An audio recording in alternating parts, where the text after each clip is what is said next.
French ভাষায় আছে Maintenant je vais visiter pour tem viu je t'aime parole forte. Installez votre grave juste pour jour toutes les choses que je te donne है যার অর্থ এই যে ফ্যাসিবাদ কখনোই হঠাৎ করে ট্যাঙ্কের গর্জনে কিংবা বন্দুকের নলের মুখে জন্ম নেয় না। ফ্যাসিবাদের জন্ম হয় সংবাদের শিরোনামে, ক্যামেরার ফ্রেমে আর নিয়ন্ত্রিত শব্দ চয়নে।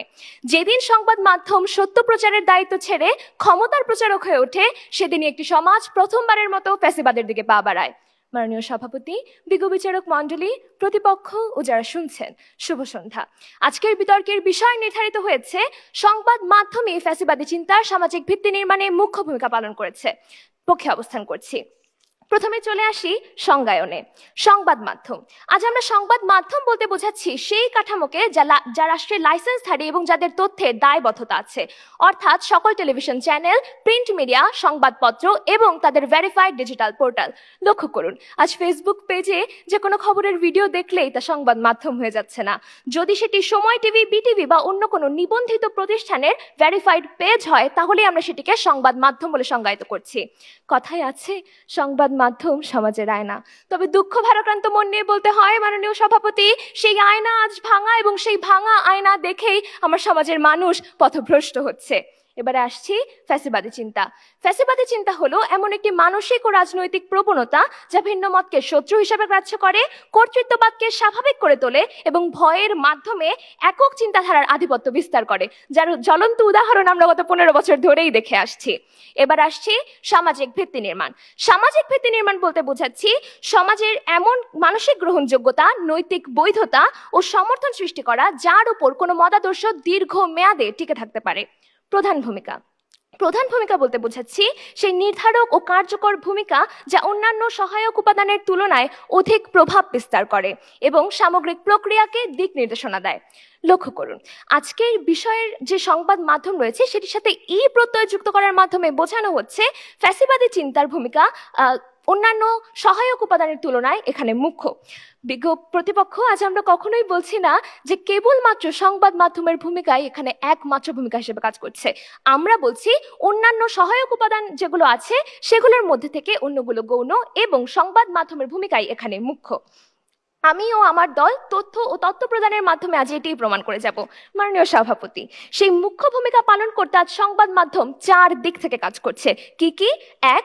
সত্য বিকৃতির মাধ্যমে জনমত নিয়ন্ত্রণ। 2. ভয় ও ঘৃণার রাজনীতি তৈরি। 3. ভিন্নমত দমনে নৈতিক বৈধতা প্রদান। ও 4. জনগণকে নিষ্ক্রিয় দর্শকে পরিণত করা। প্রথম দিকটা আমি বিশ্লেষণ করছি, পরের 3টি দিক বিশ্লেষণ করবেন আমার দলের বাকি 2 বক্তা।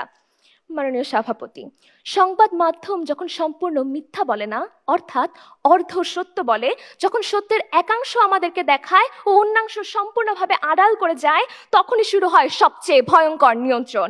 তার জনমত বিকৃতির মাধ্যমে জনমত নিয়ন্ত্রণের সবচেয়ে বড় প্রমাণ হলো 2023 সালে ফক্স নিউজে $788 মিলিয়ন জরিমানা। তারা 2020-এর মার্কিন নির্বাচন নিয়ে জেনে বুঝে মিথ্যা তথ্য ও বিকৃত তথ্য প্রচার করেছিল, যা কেবল একটি নির্দিষ্ট দলের পক্ষে জনমন ধরে রাখতে তাদেরকে সাহায্য করেছে। পরিসংখ্যান বলছে তাদের সেই বিকৃত খবরের কারণে 70% রিপাবলিকান ভোটার বিশ্বাস করতে শুরু করেছিল যে তাদের জনমত চুরি হয়েছে, অর্থাৎ তাদের নির্বাচন চুরি হয়েছে। সংবাদ মাধ্যম যখন তথ্য বিকৃতিকে অস্ত্রের রূপ দেয়, তখন জনমত আর স্বাধীন থাকে না, সেটি পরিণত হয় ফ্যাসিবাদের দাসে। এবং এমন জ্বলন্ত উদাহরণ আমাদের বাংলাদেশের প্রেক্ষাপটেও কিন্তু বিরল নয়। আমরা আজ কেন 2024-এর জুলাই আন্দোলনের কথা বলছি না বিজ্ঞ বিচারক মণ্ডলী? লক্ষ্য করুন, যখন জাতিসংঘের ফ্যাক্ট ফাইন্ডিং রিপোর্টের মাধ্যমে আমরা তথ্য পাই জুলাই বিপ্লবে 650 জনের বেশি মানুষ, আমি আবারও বলছি 650 জনের বেশি মানুষ নিহত হয়েছিল, তখন আমাদের মিডিয়াগুলো কি করেছে জানেন? তখন তারা ঘাতকের বন্দুকের নলে পবিত্র শিলমোহর মেরে দাবি করেছিল তারা শান্তি রক্ষা করছে।